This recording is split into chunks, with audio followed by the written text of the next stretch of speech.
रो रही है, याद कर रही है कि काहे तेने भगवन होए सीवी पर्दा डाली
बा के दिल से पूछो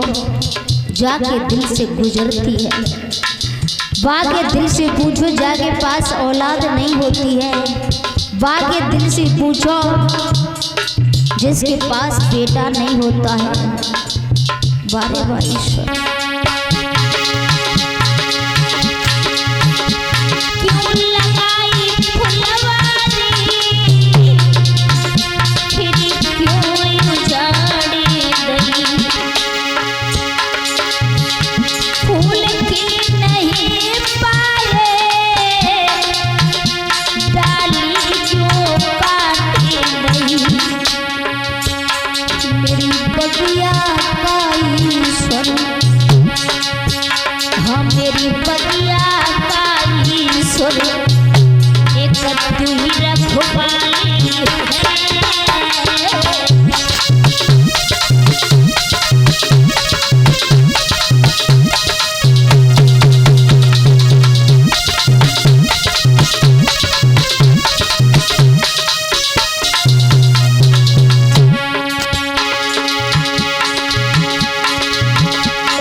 सुनीति रो रही है, रुदन मचा रही है,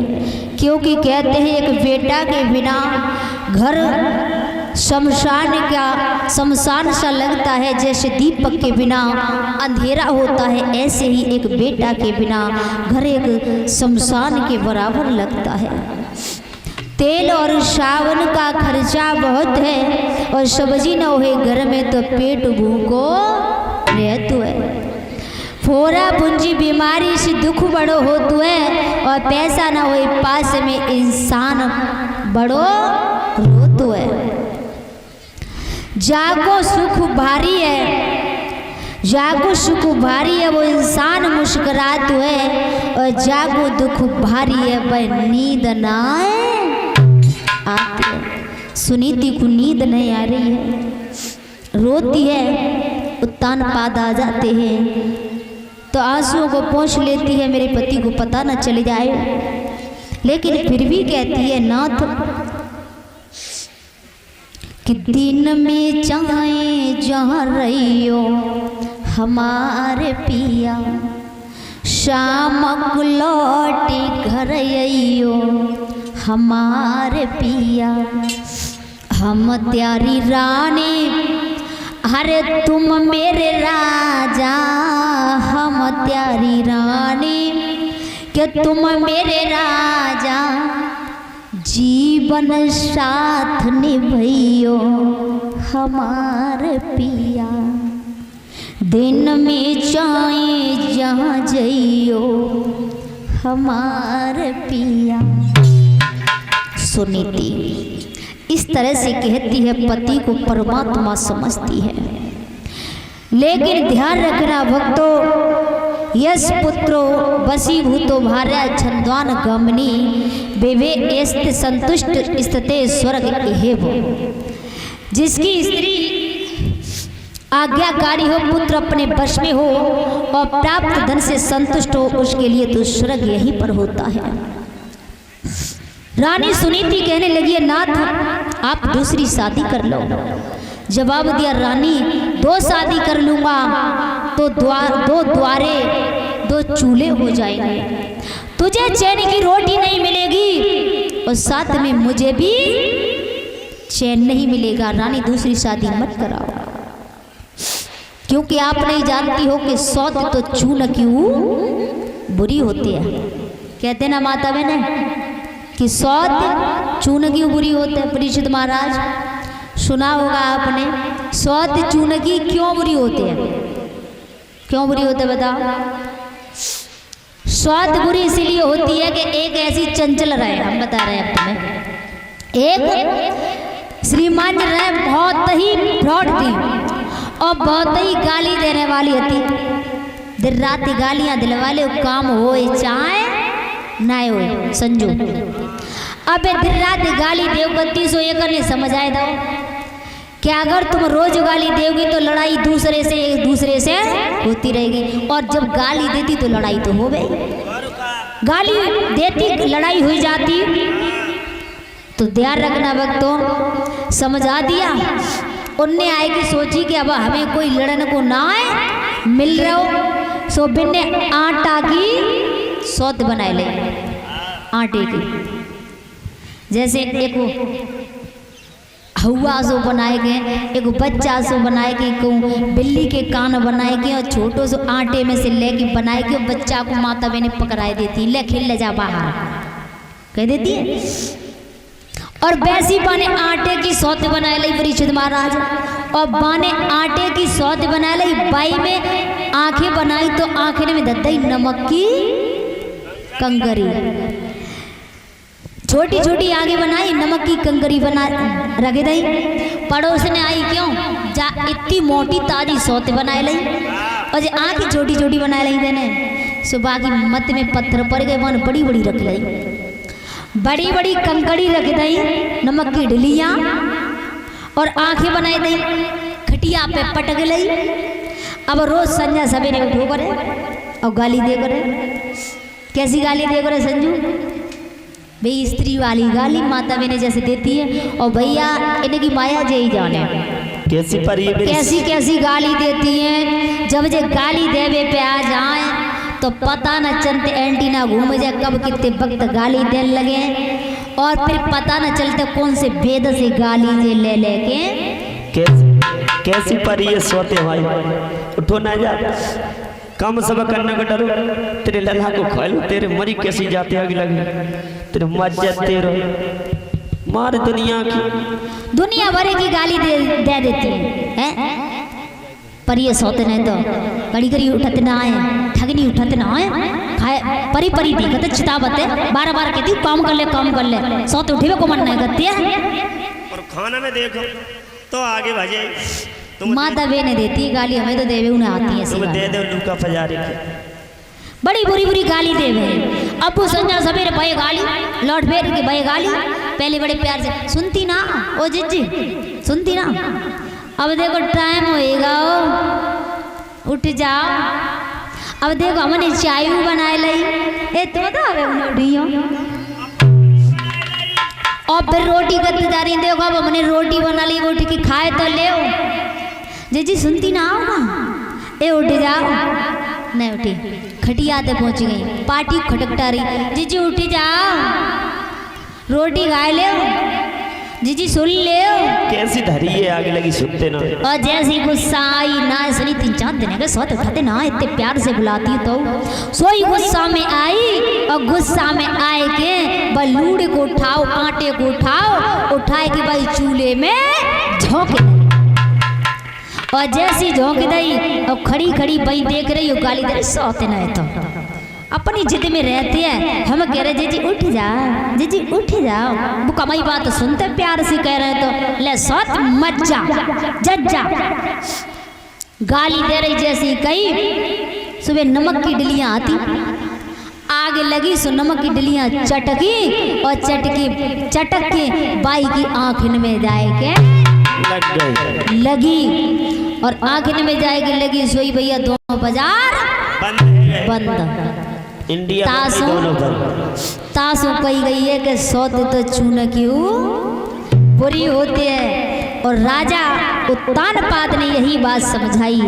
रानी सुनीति कि सौत की चून की होना बदरोटी घाम घर में लड़ाकू पहरिया वो करे जो बिल्कुल बेकार होती है लेकिन सुनीति ने जिद ठानी न मानी सो सुरची नाम की लड़की के साथ में ब्याह कर लाए और जब शादी कर लाए द्वारे पर डोला खड़ा कर दिया दासी आई बुलाए सौते को नाम सुनो भैया सुरची एकदम अगिंजवाल हो गई वाने कही महाराज से महाराज तुम्हें शर्म आनी चाहिए घर में एक तुम्हारी पत्नी थी तो मुझे क्यों लेकर आई तुम्हें शर्म आनी चाहिए जब घर में एक तुम्हारी रानी थी तो मुझे व्रत में लाए हो बा भोग करन को काफी थी मुझे भाड़ झोंके वे लाए हो बड़ी क्रोध में आई और कहा मुझे मेरे पियर कर दो या मेरी शर्त है सौत को घर से बाहर कर दो तो मैं रह सकती हूँ सुनीति आई दोनों हाथ जोड़े जवाब दो बहन मैं रानी ना हो जा घर की एक दासी हूँ और बहन दासी हो तुम्हारी हे बहन तू कहेगी तेरी हरदम टैल बजाऊंगी 2 रोटी बहन दे देना तेरे बेटे लाल खिलाऊंगी कई देख रहे हो क्या कह रही है लाल खिलावे की बात कर रही है तुम्हें उकाओ तेने मार देगी लला को खिलाने के बहाने मार देगी मैं जाके संग न रहूंगी जब बाहर कर दे तो मैं रह सकती हूँ आखिर में आंसू आ गए रोने लगे तब कहा कि आप मत रो रोने के लिए मैं काफी हूँ फटी चुनरिया ओढ़ी हाथ में लकड़ियाँ लई घरना जंगल की ओर चल दी है सुनीति बारेवा समय की बलिहारी है कर्मन की गति न्यारी अपने कर्मन की कर्म से राजा राज्य करते हैं और कर्म से बनत भिकारी अपने कर्मन की समय की बलिहारी है बारेवा समय बलिहारी समय तेरी बलिहारी आज रानी से बनी गई भिकारी समय तेरी बलिहारी रानी खेतों पे पहुंची है खेतों पे जब रानी पहुंची है बहुत दुखी है सोच रही है बारेवा समय मैंने कभी सोचा नहीं था कि ऐसा होगा और मुझे इतने कष्ट मिलेंगे मैंने कभी नहीं सोचा